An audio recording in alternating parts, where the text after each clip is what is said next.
So I was tasked with coming up with a project for my little friend Nicholas, who is 3. And in interest of full disclosure, I think it's a little unfair that I have to give all of my friends' children's gifts, but it's the way it is. And also in the interest of disclosure, I've missed his last 3 birthdays. So I thought I should come up with something sort of spectacular as a makeup gift.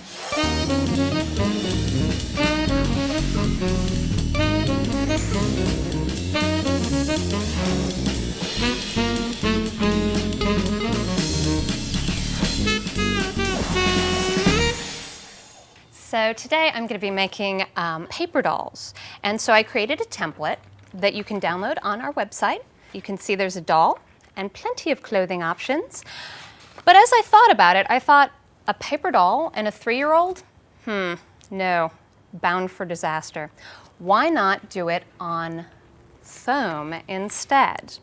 And it also incorporates the whole reduce, reuse, recycle theme that I'm particularly into, or at least try to be. So what I've done is I've taken our template and I've started tracing it on just an ordinary 10 1/4 inch foam plate. And as you can see, I just used a regular ballpoint pen. And while I'm sure there are as many ways to cut foam as there are to skin a cat, my favorite way of cutting foam is with the super Hotwire foam cutter from Marvy Uchida.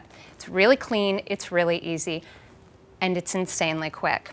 You turn it on, and guess what? It is already hot, no joke. So we're just gonna start out here, and it's like, sort of like a cheese knife.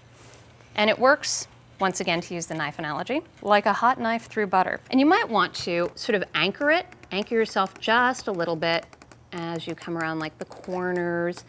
This is sort of a slow and steady wins the race. And don't worry, you can just back up if you do a little blip. Just turn it, and if you get panicky, cut back out. And you can always just start again. Come right back in here, and you're just gonna anchor your hand and slowly gonna cut right along that black line. And it's good to start with the base because it gives you a little bit of practice when you get onto the actual doll itself, and you are going to have to cut out hands and head, although in this case I cut the head off, and shoulders. Now we're going to cut out this little center section, and that's going to just give us a little bit of a base for the stands. Step 1 down, we have our base. Now we're going to move right along to our doll. Okay, so we've cut out the outline of the doll, but what to do with this little interior pesky section here? Yeah, we could use a scissors, but why not just go back to our favorite foam tool, the foam cutter, and we're just going to punch out a hole here, reposition it right here between the legs, turn it on, and we just do the same thing we did with the body, which is we cut right along that pattern. And right straight across the bottom. Huzzah, off it goes, already cool. Loosen this just a tad, swing it back just a little bit.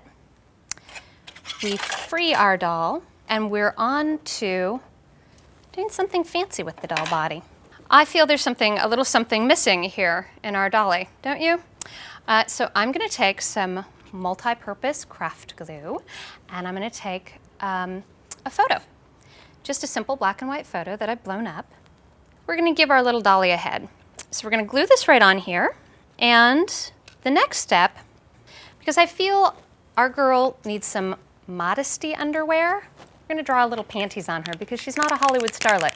I'm using the DecoColor acrylic paint pens by Marvy Uchida, and look at how nicely that works. It works on foam, it works on all sorts of things. It doesn't get all squidgy and run around. Just gonna draw on some nice little modesty garments. And she's gonna have a nice little matching set. Then, just because, let's give her some shoes. And look at how nicely that pen works. It's a nice, smooth, opaque paint. And as I said, it doesn't get all over the place, which is great. So now, while our dolly dries, we're gonna put her aside. And we're gonna start working on some wardrobe. I'm gonna give one of our dollies a little pair of pants because this works equally well on foam as it does on paper. Here's the finished pants. Pretty, vibrant, quite a nice shade of blue. But I'm not quite done with my wardrobe. The next thing I would like to do is make like sort of a little tie-dye shirt effect. So I'm gonna take a heavy sort of cardstock paper that's a little bit glossy, and I'm just gonna use one of our deco pens again. This is a metallic one. And I'm just gonna hit it all over here, just make a little random pattern. And by the way, this is gonna turn out to be a shirt, and all of these clothing designs are gonna be available on the template as well. And now we're gonna hit it with some water to give it the groovy effect of tie-dye. And just to sort of squidge the design around a little bit, now we're gonna add our heat tool, and we're just gonna chase that water around a little bit to make kind of a cool effect. And then once we like kind of where it's going out, then we're just gonna blot it with a paper towel, and we're gonna stop the effect and have like a nice little tie-dye here. So you just trace the little shirt template right on top of this, and hey, look at that, a tie-dyed shirt. So we've got some fabulous color happening in our wardrobe, but now I'd like a little texture. I've actually printed the template right onto this because I'm going to crimp this paper, and I'm going to use the Corrugator, the paper crimper from Marvy Uchida. And just to give it an extra deep embossing, I'm gonna hit it with a little water on the back. On the back, I say, so that you don't run the printing. So we're gonna put this right between the two rollers, and then you feed it down so it hits right along the bottom here. Just snap it closed, turn it away from you, and out the other side comes this marvelously crimped paper. So what we're gonna do is add a little bit of color, because obviously I can't live without a little bit of color. We're just gonna hit a couple of these little top areas, the bottom area, just give it a little bit of color, and then a few of the hearts. And while that dries, we're going to bring in our finished dress. So we've got our wardrobe here. We've already made our actors, and now I'm thinking we need a location. I want something green, rolling hills, open skies, perhaps a tree, and clouds. Let's cut out some clouds while we're at it. Let's bring back in our foam cutter, which we know heats up in about a millisecond. We're gonna turn it on, and we're gonna use, okay, I'm not gonna create a toxic cloud. This is just green for you people at home so that you don't get blinded by the white styrofoam. And the good thing about this foam, as opposed to the foam plate, is that you can just do it freehand. You can just cut right in. There's more resistance, so you don't have to be as worried about getting a template. So I'm just gonna do some puffy little angles here. Just free form a cloud out. Don't have to give it too much thought. See, it's smooth, and you can do a nice little serpentine pattern. So here's my finished cloud, but it's time to start working on our tree.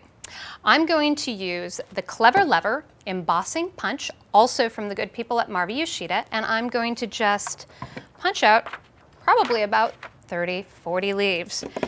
It's actually a really fantastic punch because not only does it give you the great shape of the leaf, but it also embosses it with a little vein pattern right on the back and into the front. So we're gonna need to make a lot of these. It's gonna take a while. Here's some yellow. We're up to 2. Stick with me though, it's gonna be worth it, trust me. Okay, well that was worth it, right? Look at how great that tree looks. And once I got going with the foam cutter, I kinda couldn't stop. I made a tree, I made this whole backdrop here and a stage, the beautiful cloud that we saw earlier, this time in white. And I used the Deco Paint pens to make a background. Look at how pretty that looks. And if you look at our fabulous folks here, all appreciating their sequined, beaded, fabulous world, you can also notice that I took a little time to give our boy Nicholas his own stamped t-shirt. I thought it would make it extra special just for him. I couldn't help but feel that all the world's a stage, and Nicholas deserves one too. So I'll see you next time. For step-by-step instructions on how to create this week's project, download the design guide featuring special make-it-your-own bonus tips.